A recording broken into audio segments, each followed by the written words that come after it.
ఆవకాయ ఆంజనేయ కథ మొదలెట్టినాడు చూడారయ్యా శక్తినంతా కూడగట్టి చెట్టు దులిపినాడు అంజయ్య ఎర్ర ఛాయ కోతి అవతార వెంటమాయ కత్తి సేత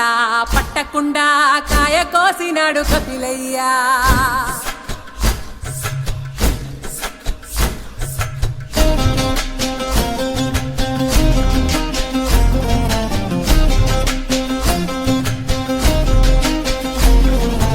అంజనమ్మ ముందు వంజుల్ పుంజుల్ సీడి మామిడి ముక్కలు కుప్పల్ తెప్పల్ అంజనమ్మ ముందు వంజుల్ పుంజుల్ సీడి మామిడి ముక్కలు కుప్పల్ తెప్పల్ పెంకలో